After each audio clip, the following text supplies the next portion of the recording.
अस्सलामु अलैकुम वरहमतुल्लाहि वबरकातुहू।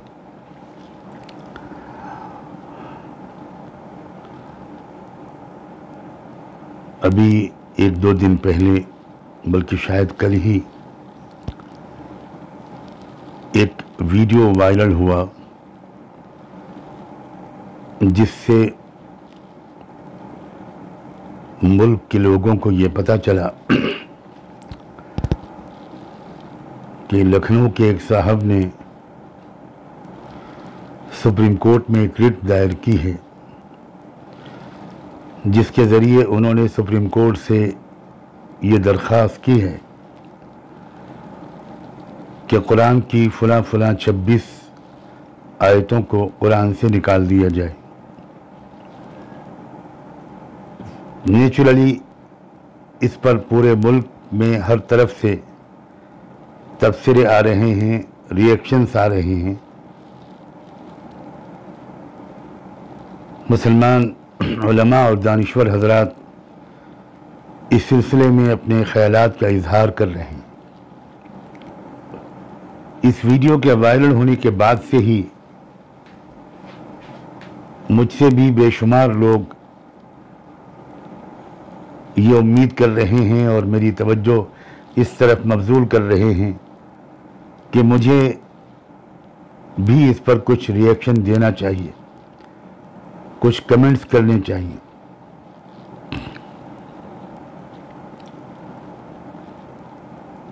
एक पहलू से आमतौर पर जो रिएक्शंस अब तक आ चुके हैं वो बहुत काफ़ी हैं। मुस्लिम उलमा ने बिला किसी मसलकी तफरीक के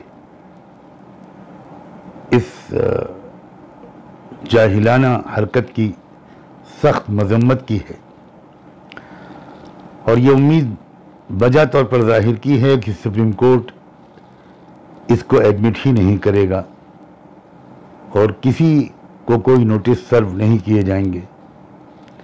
इसको पहले ही मरहले में रिजेक्ट कर दिया जाएगा। लेकिन मैं एक और पहलू की तरफ तवज्जो दिलाना चाहता हूं और वो ये है कि बहुत अरसे के बाद मुल्क के हकीकी मसाइल सरफेस पर उभर कर आए हैं और वो कौमी एजेंडा बनकर उभरे हैं, जो असली एजेंडा हमारे मुल्क का होना चाहिए मुस्तकिल तौर पर, और जो मसाइल बहस का मौजू जिनको बनना चाहिए। किसान आंदोलन की वजह से बुनियादी तौर पर वो मसाइल उभर कर आ गए हैं, वही मौजू गुफ्तगू हैं, वही कौमी एजेंडा बनकर पूरे मुल्क में इस वक्त मौजू गुफ्तगू बने हुए हैं।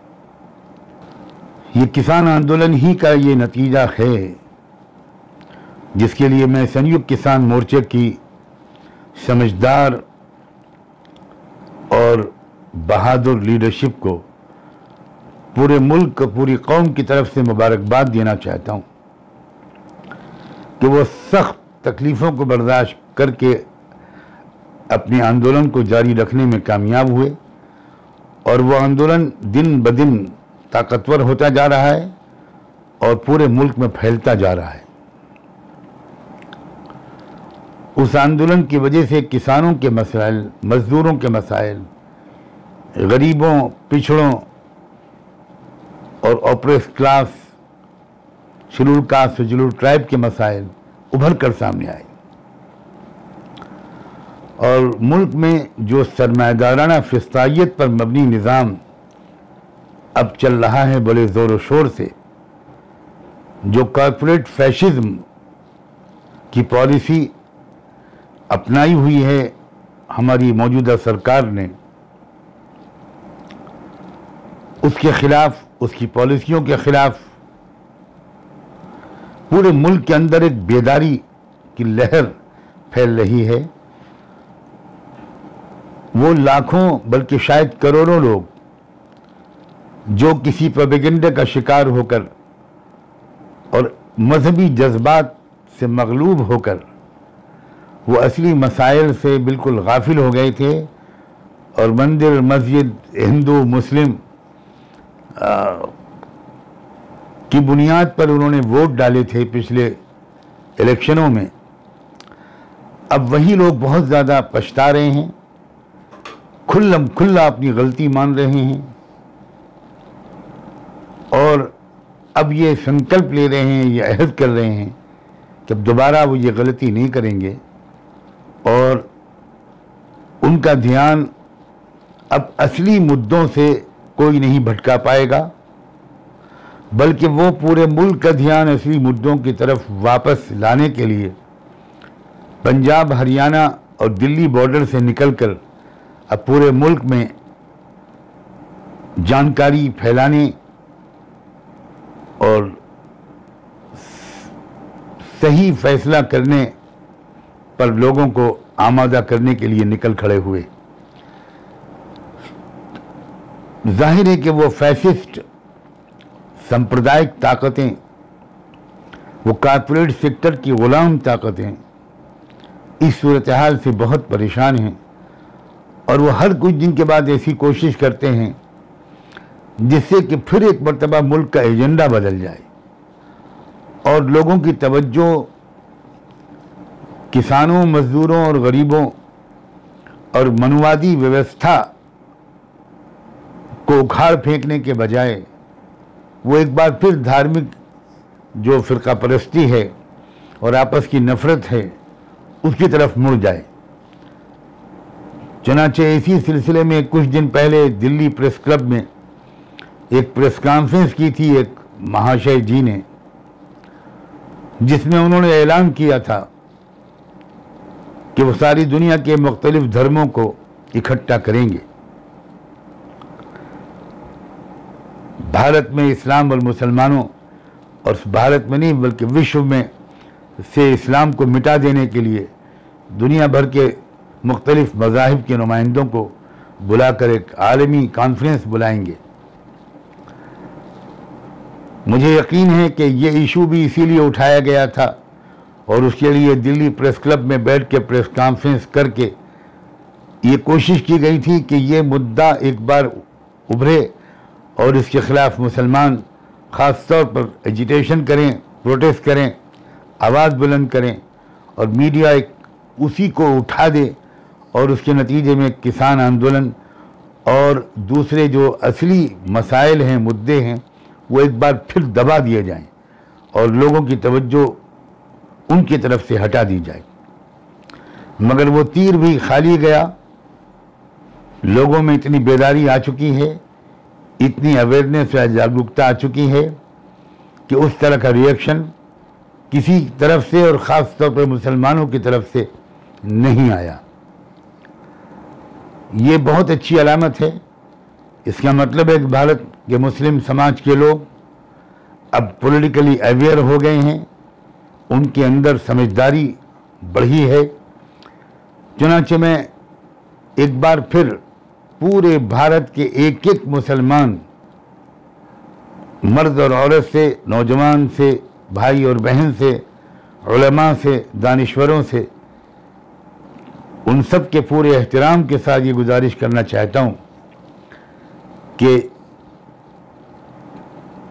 ये जो लखनऊ के एक साहब ने फिर एक नया शगुफा छोड़ा है, एक नया शोशा छोड़ा है, कुरान मजीद की कुछ आयतों के बारे में कुछ जाहिलाना बकवास उन्होंने की है, उस पर भी इसी समझदारी का सबूत देते हुए कोई रिएक्शन न दिया जाए। यकीन रखिए कि कुरान मजीद का एक नुक्ता भी दुनिया की तमाम शैतानी ताकतें मिलकर बदल नहीं सकती। सवाल ही नहीं पैदा होता इसका।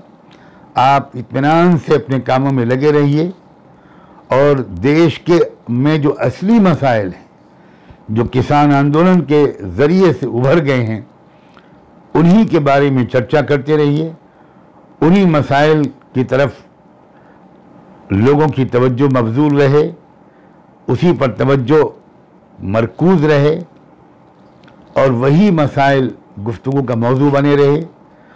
उन रियासतों में भी जहां आने वाले दिनों में इलेक्शन होने हैं और पूरे मुल्क में भी मसले का सिर्फ इलेक्शन से ताल्लुक़ नहीं है, भारत के रहने वालों के एक दूसरे के साथ ताल्लुक़ात का भी दारोमदार इसी समझदारी पर है। और हमको खुदा का शुक्र अदा करना चाहिए कि ये समझदारी इस वक्त भारत की आवाम में बढ़ रही है और हर आने वाला दिन इसके सबूत फराहम कर रहा है, पेश कर रहा है। इसलिए लखनऊ के फलां साहब की जाहिलाना बातों का भी कोई जवाब न दिया जाए। इज़ा ख़तबहुमुल जाहिलून क़ालू सलामा। कुरान ने हमको एक मैच्योर अंदाज सिखाया है कि जब जाहिल लोग कुछ बोला करें तो बस ये कहा करो कि सलामन, सलामती हो, कोई जवाब मत दो, बहस को तूल मत दो। ये ज़्यादा समझदारी की बात है।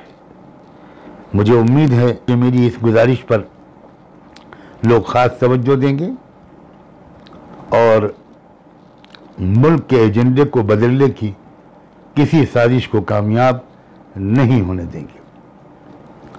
आप सबका बहुत बहुत शुक्रिया। आप सबकी दुआओं का मोहताज हूँ। अल्लाह करे कि हमें हर मौके पर सही स्टैंड लेने और सही कदम उठाने की तौफीक मिले। अल्लाह हाफ़िज़।